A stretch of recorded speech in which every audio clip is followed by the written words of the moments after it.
Greetings, friends. This is TJ Murphy, and welcome to another episode of Adventurous Entrepreneurs. My guest today is Johnny Hammond. Johnny is the founder of Reverb Films, a prominent video production company based in beautiful Bend, Oregon.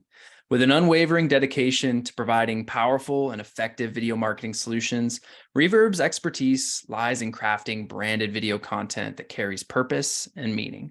By understanding the unique needs of businesses and brands, they have mastered the art of creating stories that leave a lasting impact on audiences and drive success for their clients. In just a few short years, Johnny has transformed Reverb Films into one of the largest video production companies in Central Oregon and has grown a team that is constantly pushing boundaries and seeking new ways to revolutionize the industry. Just a few of the golden takeaways Johnny shares in this episode are the value of creating your own content, how to choose the right video production company, and tips for how to utilize effective video marketing. So without further ado, this is me and Johnny Hammond.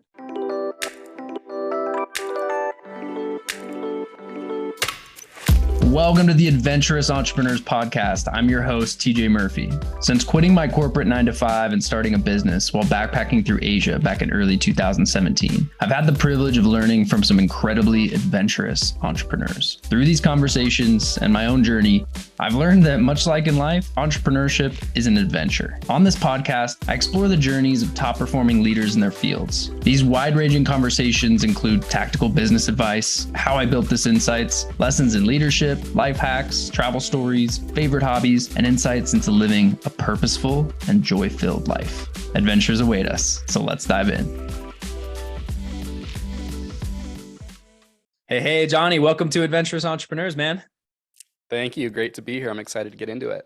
Dude, me too. Thank you for taking the time on a Friday of what I'm sure was a busy week. Been looking forward to this. And I'd love to start with just a bit of background on the journey. You know, you've had a cool story and you're doing some awesome stuff here in Central Oregon. So can you tell us a little bit about your story leading up to you becoming the adventurous entrepreneur you are today? Sure. So yeah, obviously my background is in video production. I kind of discovered that passion very early on. I think it was like 10 years old. And kind of the first time I picked up a camera, my friend had like a tape camera of some kind. And I felt the passion then. At the time, I didn't know what it was, but ever since then, I've kind of been pursuing video production in some way or another, whether it's a class project or doing paid work or film festivals or whatever. So kept that going, knew that I wanted to pursue that as a career, and went to college for something related. So I did advertising. I kind of figured that the best experience was going to be learned outside of the classroom. So I wanted to kind of diversify a little bit in terms of what I was, going to school for. But all the while, doing freelance work, everything else. Once I graduated, I worked for a tech company for a little bit, doing video production for them. And I pretty quickly realized that even though it was a great gig, I really valued not working for someone else. And you and me both, man.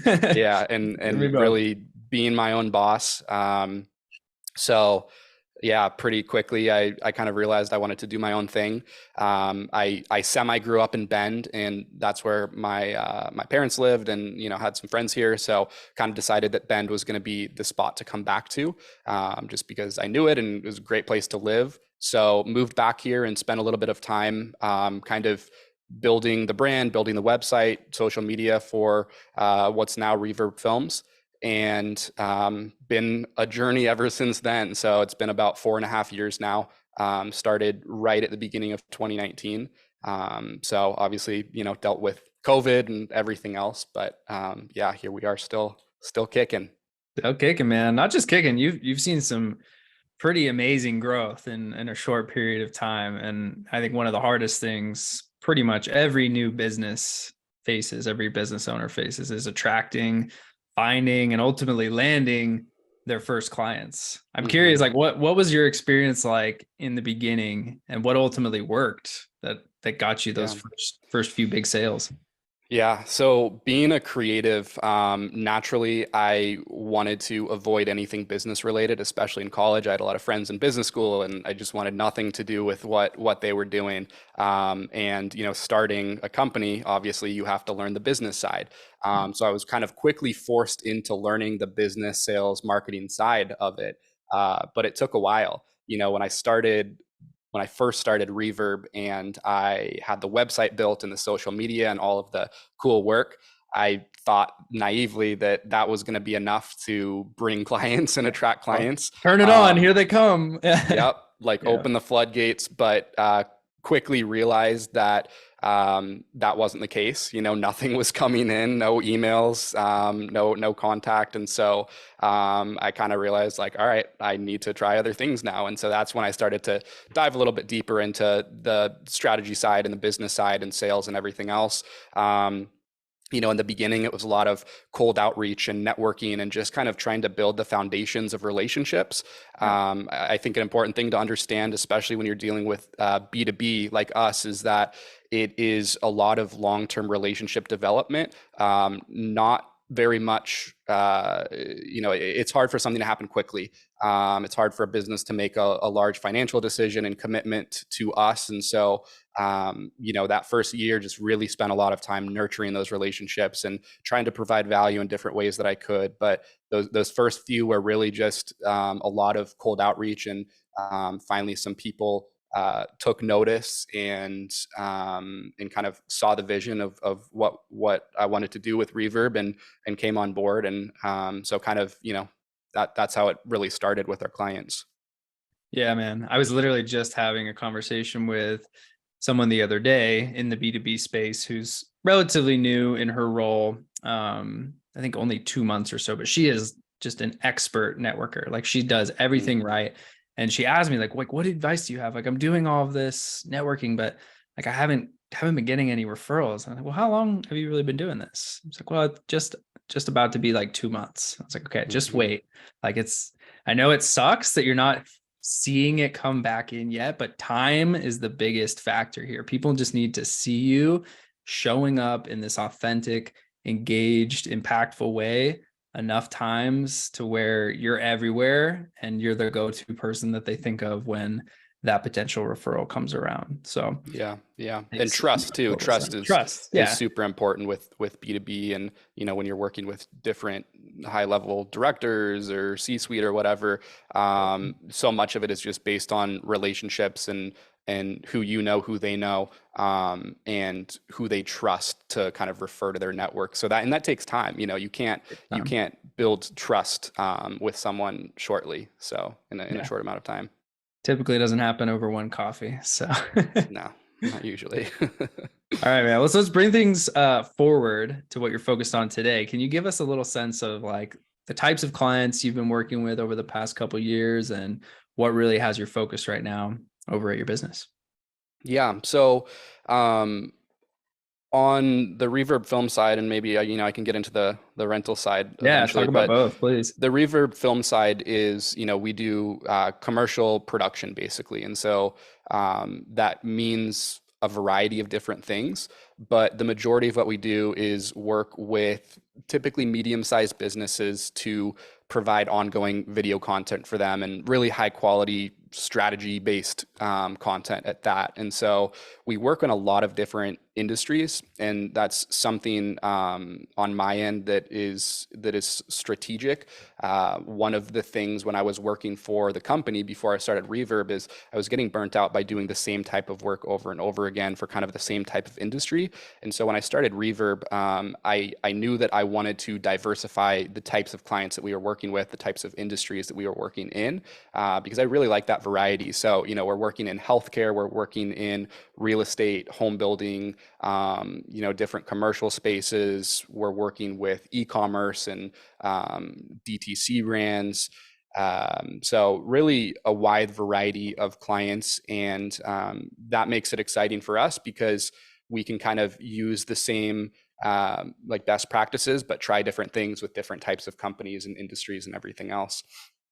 On the Reverb rental side, so that's kind of my sort of side business, I guess, that I started about a year ago, which is basically a production gear rental house in Bend in Central Oregon. There wasn't one before we started Reverb Rentals, and for us at least, it was kind of an issue because on bigger shoots we would need to rent certain types of gear, and that means ordering it online, waiting for shipping, everything else. So we had enough gear to build that foundation and start that. So on that side from the customer base, it's completely different. And that's been actually a learning curve for me working from B2B to B2C now. And so, it's a lot of individual photographers and videographers and all of that, but also some founders and other people that are doing startups that are trying to do their own content, but maybe don't have the budget yet to hire people. So they kind of need the equipment to try and do it themselves. Yeah, and what a resource, especially here in Bend, where we do have a lot of the startups and kind of more solopreneur type businesses. I could see the need only growing in that realm. So what kind of clients on the production side have you guys worked with? What have been some of your most fun and impactful campaigns? Yeah, so some of the most fun ones for me and for my team are kind of like the bigger agency shoots. So Bend is kind of turning into a little bit of a destination spot. And what that means is, big agencies from LA, New York, East Coast, Seattle, whatever, are coming to Bend. And from a financial standpoint, it doesn't make sense for them to bring an entire crew from New York or LA. And so they'll source crew here. And so we can kind of provide that for them. So, doing some projects for Wired Magazine for their YouTube channel. There's actually a series that I used to watch, and they actually reached out and were like, can you guys do this for us? So that was really cool. Those videos get millions of views on YouTube. I know, that's awesome. So those are a lot of fun, but then also, doing sort of smaller projects for local brands is really rewarding. We just wrapped one up for Crux Fermentation that we're really, really excited about. The Crux story is really cool. And it's one of those breweries that has really stayed local and kind of stayed smaller. And so it's cool to tell that story. My favorite brewery in town. Yeah, and the space outside is great to hang out in the summertime. So anyway, really, there's every project has its own kind of, exciting parts to it. But some of my favorites are the bigger agency work. We're experiencing, it's something that we don't always have here in Central Oregon or Bend. And so when there's kind of that bigger, higher level element, that's a lot of fun to work with. Awesome, man. I'm curious, like without getting too deep in the weeds, if you're open to sharing, could you describe your creative process? Like, what does it work or how does it look when a new client is coming on, sign a contract with you, and you just get started working on a new project? Yeah. So we have a couple different sort of ways that we go about new projects. So actually, a lot of what we do is ongoing work with different clients. So we partner up with a company and we basically develop a long-term content plan for them where, we're essentially an ongoing resource, an ongoing kind of in-house production team for them, where, a company otherwise wouldn't have the budget to bring a whole production company in-house. So, with that route, there's a lot of discovery in the beginning on our side. We're big on strategy. And so understanding the why of a brand and kind of the demographics and who we're talking to for different types of videos. So that's a big thing that we do in the beginning stages of a partnership. When we're doing one-off stuff, it's a lot of the same. It's asking, why are we doing this? Who is this for? Who are we speaking to? Really just getting super, super clear on the messaging and just making sure that everyone is on the same page before we really start to develop like concept and, talk about production and everything else. That's, I think, one of the things that we've really worked on getting really refined with, because it's such an important part of, success with video content and marketing and everything else. So, that's kind of the starting process. And then from there, start to talk about the fun stuff. So production and post-production and what stuff is going to look like, basically. Very cool. In that same vein, but kind of like reversing the roles a little bit, what do you think, what factors do you think a business or anyone should consider when choosing a video production company, especially if it's kind of their first time working on like a bigger budget type project? Yeah, yeah, that's a great question. I mean, I think a big part is just kind of looking inside of their own business and asking what they hope to accomplish with video. Is it Yeah. just like a cool thing to have that everyone else is doing, or are there actual like real reasons that they feel video could help them with? And having that reciprocated. So when you're talking to a production company, kind of hearing those types of questions being asked, and you know, I think the more questions, the better. So when someone on the other side of the phone or Zoom or whatever is asking a lot of questions, that's a good thing. When they're Yeah. not asking very many questions, you know, maybe ask yourself questions like, okay, is this going to be effective? So that's an important part. And then, you know, with production, video production, the benefit is that you can kind of see a portfolio. You can see what they've done in the past, and you can basically have that visual resume to look at with references and everything else, where in some other industries you don't have that. But the creative industry is really great in that, you know, in most sectors there, you can see what, you know, a business has done, you know, whether it's a design agency or a video production company has done in the past. And so you can kind of get an idea of what they'll be able to accomplish for you. Yeah, absolutely. And I mean, the digital landscape in general is evolving so fast all the time, Hmm. especially now with the emergence of AI. Things are really starting to get pretty crazy. What do you see happening in your industry, like the world of video marketing in general, with AI or with any advancements right now? Like, what should people be paying attention to if they have a personal brand or a business and they want to stay Hmm. on top of the game? Yeah, I mean, the whole AI thing is pretty wild, and just how quickly stuff has been happening. When ChatGPT came out, I was on that every single day doing Yeah, something or other, you know, me with it. still Just am. Yeah. totally, yeah. Um, but yeah, it's really interesting, and the whole AI thing is super interesting because there's definitely going to be disruptions with jobs being kind of taken over by AI, or jobs changing at least with AI. With video, we're not quite there yet in terms of what AI can do in the space of video. But at the same time, even thinking about us and potential tools that we can use to help do our job better and more efficiently, that's kind of a hot topic with us. Yeah. There's AI plugins for editing software. And so being able to, for instance, like a podcast, be able to cut up different clips of a podcast super quickly, and just think about how we can streamline things efficiently, but keep stuff very accurate, and not, you know, not lose on quality. So that's kind of what we're thinking about on the inside. But from the outside, somebody that's not involved in video, you know, I think it's just going to become easier and easier to make video for yourself, your own brand, your own personal brand, and do it successfully. You know, high quality. There's all of these different plugins, audio, video, that make things look nicer, sound nicer. So I think that's just going to continue to get easier and easier. But we'll see. We'll see what happens. I mean, I don't know. In 20 years, maybe No, AI who knows? is. I wouldn't even begin to speculate that far out. I'm like, Yeah. even in the next year, I feel like there's going to be some crazy tools that come out of the woodworks. And I mean, there already Yep. are. So Yep. interesting. With short form video specifically on social media, obviously that's huge. That's still continuing to be a trend. How has that affected your approach to video production and what people are looking for from a Yeah. business standpoint? Yeah, so a big kind of core value of us of Reverb is kind of innovation and adaptation. So I think that's super important for a business, especially in any type of space that evolves quickly. And one of the big things that we've kind of adapted to is short form content. When I started Reverb in 2019, short form content was not nearly as significant and important as it is today, and as it will continue to be. So what that's kind of made us do is reevaluate how we're packaging deliverables and content packages and everything else, and also how we're going about partnerships, and how we're providing video content to any client, whether it's kind of an ongoing partner or a one-off project.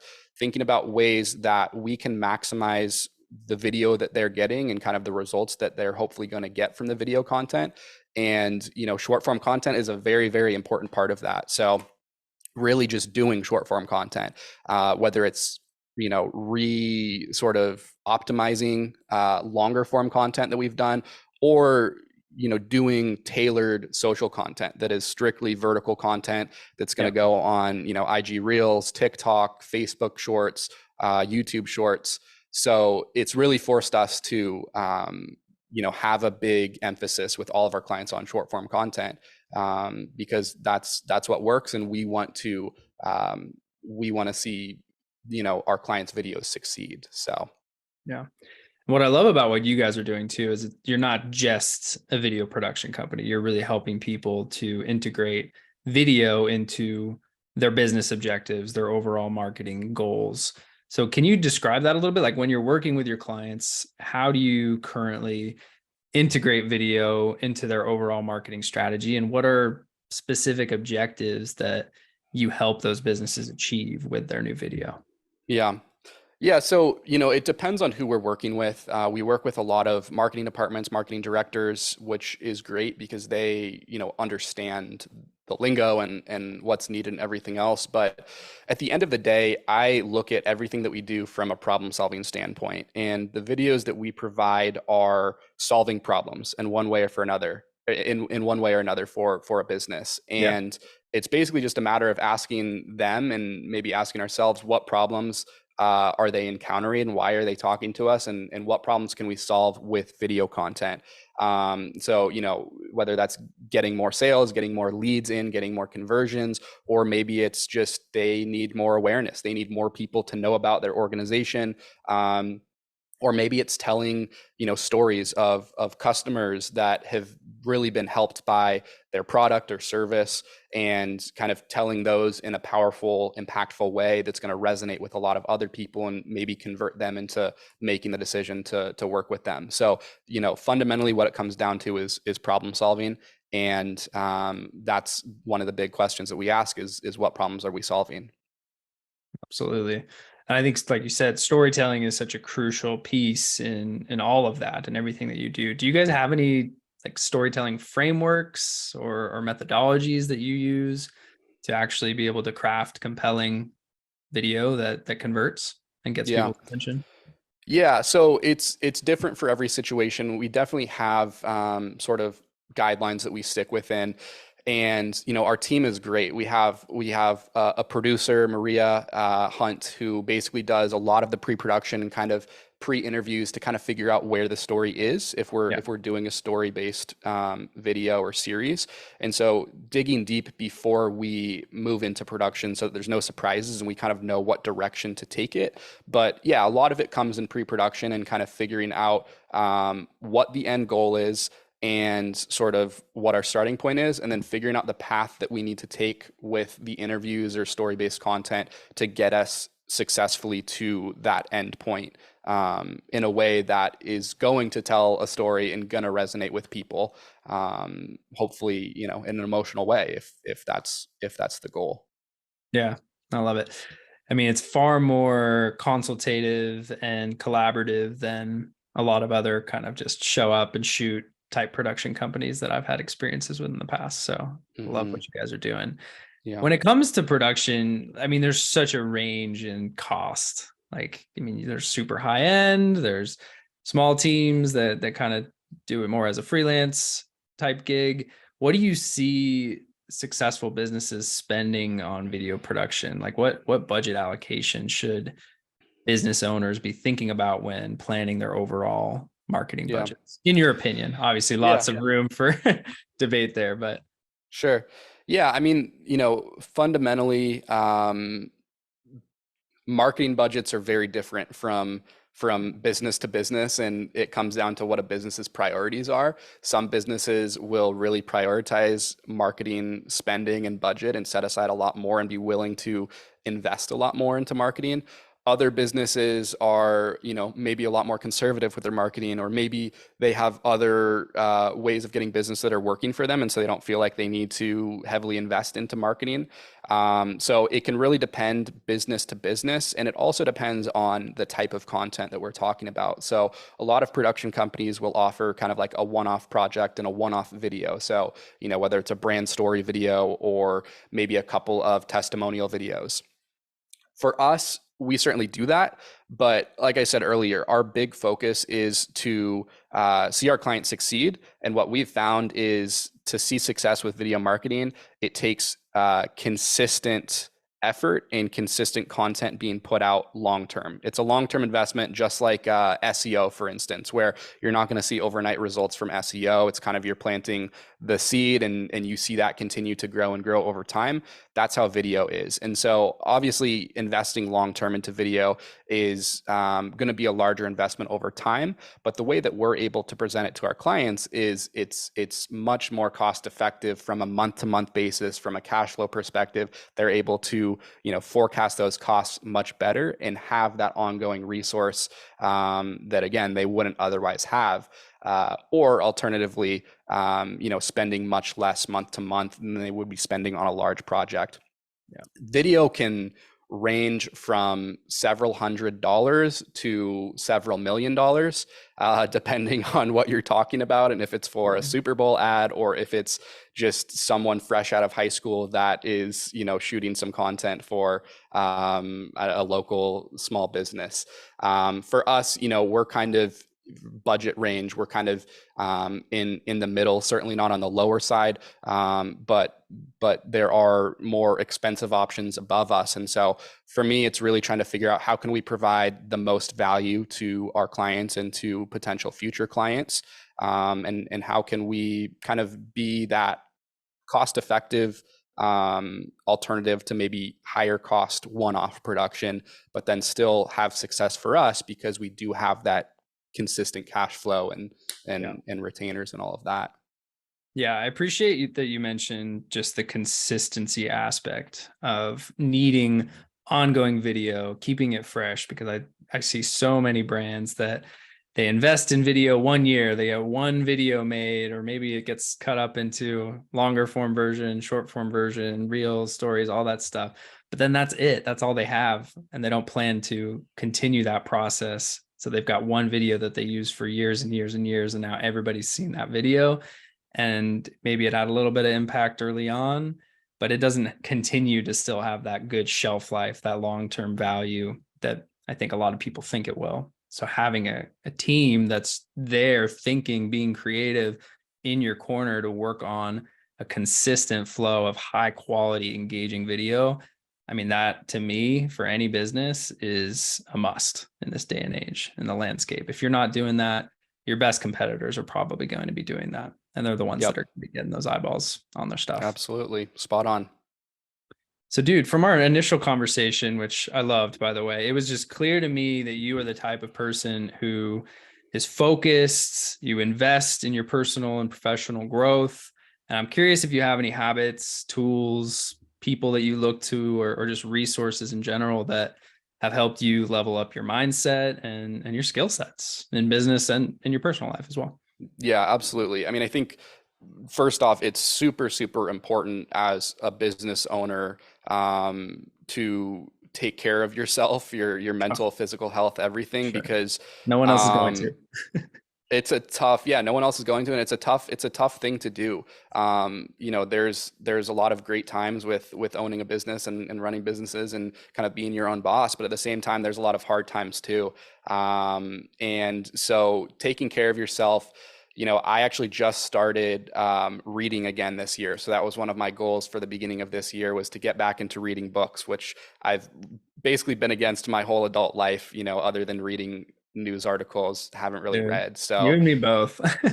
Yeah. So that's been a big thing, actually. My goal is one book a month, which for some people may seem pretty a pretty small goal, but for me at least, without I haven't read a full book since college, basically. So a lot of those books have been around business. I also kind of am getting into other stuff as well, but business, psychology, marketing, just really trying to learn. I think that's an important thing that I try to continue to do, because it's important as you continue to grow and innovate and evolve. that you're learning and you're learning new things and you're not staying complacent and you're not kind of staying at the same place. So that's super important. And then also I think just having like hobbies and things that you enjoy outside of work. When COVID happened, I discovered a passion for cooking. So that's kind of one of my escapes, so to speak. So, you know, making bread or fresh pasta or whatever. It kind of pulls me away from everything else, and I'm able to kind of almost meditate a little bit and not think about business for a little bit. So yeah, I think it's everybody got super into important. the sourdough starters during Yep. COVID. Yep, I've been there. Yeah. Yep. Oh, that's awesome, man. No, like I said, you and me both. I never was a reader growing up or in college. Like whenever a book would get assigned, I would find the cliff notes or whatever. Yep, same. and would get my good grade, even though I never read the book. But that for sure has been a huge point of growth for me since starting my own business and really just like getting out of college. I started traveling, and reading just kind of came more naturally when I had free time to just chill and actually sit down with a book. And I relearned my love for reading while we were traveling. And for sure, carving out time every day to learn, even if it's just 5 minutes, is so critical for me because it compounds. It has an exponential effect. Yep. It's not just 5 minutes, 5 minutes, 5 minutes. If you do it consistently enough, you're just rewiring your brain and you're more adaptive to other things. I find myself just being more creative, thinking more deeply, having more concentration in everything that I do when I set time aside to read and learn something, or watch a YouTube video on a certain subject that I'm interested, or get on ChatGPT and try to like find some new cool way to prompt it to do something and save me time.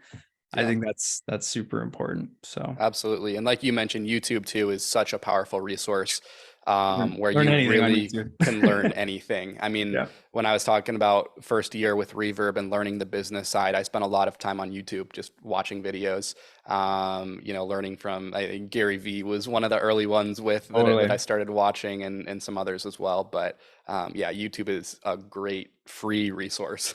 Yeah, from business skills to learning how to build a retaining wall, which I did last summer, all from YouTube. Yep. There's There you literally go. nothing you can't learn. So Yeah. do you have any like favorite tools or software that you just can't live without anymore, you consider essential in your business? Doesn't have to be video production related, but just things that help you run your business more effectively.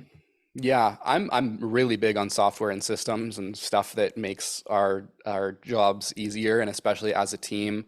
And also thinking about with the sort of ongoing partnerships that we have, it's really, really important to have organized systems, because otherwise stuff is going to get out of hand, out of control quickly. When we're turning around projects, you know, within a month at a time for each client, we have to stay on it. And so software is an important part of that. So, you know, we use Monday.com for our sort of project management. I love Monday.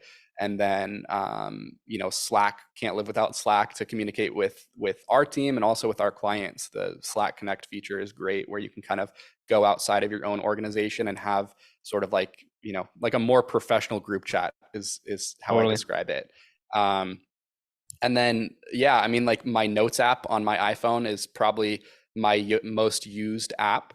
It's like having a notebook in your pocket, a notebook and a pen, but it's obviously a lot smaller. So I'm always taking notes, whether it's thinking of a new creative idea or a business idea, or, you know, making to-do lists or whatever. That's something that I'm absolutely using on a daily basis. So yeah, I'm big on software that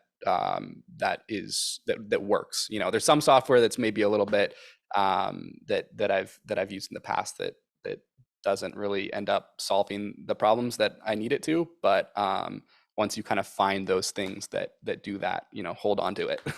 Oh, for sure. All right. So a bit of a segue here. This is a podcast about entrepreneurship, but one of the biggest hurdles that most successful business owners, just people in general, face at one time or another is living a well-rounded life and doing the things that bring us joy with the people that we care about most. What does that look like for you, man? What is having that work-life balance, well-blended life, hobbies, all that good stuff look like for you? Totally. Yeah. So, like I said before, hobbies are super, super important, and taking care of your mental health outside of work and having things that you can look to outside of your business, I think is super important. So I'm a big fan of anything warm weather related. So it's almost summer here. Stuff is starting to warm up. So I'm really getting excited Me too. about that. Just spending time outside with friends, whether it's like on the river, floating the river, paddleboarding, hanging out at a park, having beers at a brewery, anything like that. And then, my girlfriend and I have two dogs, so taking them swimming and doing all that fun stuff, going up to the lake. I have a couple jet skis, so it's pretty fun taking those things out in the summer Yes. too. Um, I'm hoping, given that we're in Bend, I used to ski. I haven't for a while, so I'm kind of wanting to get back into that to take advantage of the other like 6 months of the year that summer isn't a thing. So yeah, just being outside, camping, just getting out. We're in such an awesome place in Bend where you can really do anything. You can go to the river, go skiing within the span of a day, and it's a pretty cool place to be. So just really trying to take advantage of all that Bend Yeah. offers. Hashtag Bend life. Actually, Yeah. guys, it sucks. Don't move here if you don't live here. Yeah. No. No, Yeah. it truly is amazing. I mean, everything that you just described are all the things that I love to do, and we already talked about it, but we'll definitely be able to hang out well, man. So we'll be getting together for some beers on the river soon. Totally. Looking Yeah. forward to that. Yeah. Awesome, man. Well, I have a choose your own adventure question here for you Okay. as we move to wrap up. So you can pick which one you'd like to answer or both if you so desire. But Okay. one is just what's your favorite place you visited in the past 5 years or any time in life? Or what is a recent adventure you went on? And in either case, what was it like? What made it so memorable? Maybe a favorite meal or drink you had there, a lesson you learned along the way. Does anything come to mind? Yeah, I mean, I think travel is big for me, and that's one of the things that I'm actually really trying to take advantage of more because I'm in this position where I am my own boss and I don't have a lockdown schedule, and so I can go and travel to Europe or something like that. But I think more locally, my girlfriend and I took a long trip last year to the Oregon coast, and Mhm. I went to school in Eugene, so we would go over to Florence a lot, but I never really explored the rest of the Oregon coast. And so this trip, we kind of started at the bottom, the south end of the Oregon coast, and kind of just went all the way up, stayed at different Airbnbs and hotels, tried different local restaurants, and it really just made me realize how cool the Oregon coast is and how there's all Oh, of these awesome. little small communities in these little coastal towns almost. So that was a lot of fun, and just kind of seeing like even the diversity between the landscapes and everything from city to city. Traveling an hour north, the landscape can kind of completely change from kind of coastal city to coastal city. I grew up in Southern California earlier on, and so being on the water is really a big thing for me. And obviously, Bend has a lot of lakes and rivers, but they don't have a beach. So it was cool doing that. And it's a very different vibe than Southern California, obviously, the Oregon For coast. sure. It's not somewhere that you're really going to go skiing or swimming necessarily, but No, it's cool. um, but it's a really like it's just a really scenic spot to be in. Driving along the coast is really nice, and going on all the cliffs and everything else. So yeah, so that was a lot of fun. That's probably the one that I would say. No, I love that. I mean, the coast is truly, truly epic. My wife and I love taking road trips, just like you described, not really having any destination in mind, but just Yeah. working our way up the coast and camping along the way or finding a cute little B&B to stay at. There's just so many gems. And I And think that's something that I really value too, is not really having a plan. So much of what I do is plan based and having a plan where it's kind of freeing to sort of be like, all right, this is what we're doing, but we don't know what we're doing. We don't necessarily know where we're going, and Yeah. kind of just adapting along the way. I think that that can be really freeing when whether you're traveling, a few hours or around the world. I think that that's something that is really is just really freeing for me, at least, that is very focused on planning and thinking ahead and all that Yeah, stuff. totally, man. I love that you brought that up because for me and Allie, that was something that we discovered when we started traveling together right away. She is the ultimate planner. She's super good at it, but not having a plan at first for her was really scary. But what she found is the more we set out to intentionally just explore with no destination in mind, no itinerary, no agenda, she was able to relax and really just like stop stressing about all of the other things going on in life and the fact that we didn't Hmm. have a plan. And it's just become something that we do, whether we're traveling internationally or exploring our own backyard, just trying to set out and see where our feet will take us, especially if we're exploring like a new city or a town. It's just so fun to walk around and pop in, get recommendations on where to eat, stay off your phone. Totally. Don't look at the Google reviews, just go. And I think it helps you be present too Totally. in the moment, not thinking about what the next step is, or thinking, just being kind of in the moment and enjoying that is, yeah, is something that's really nice. Couldn't agree more, man. All right. I think that's a good spot for us. As we wrap things up, do you have any asks, challenge that you'd like to ask of my audience? Any parting advice for people listening?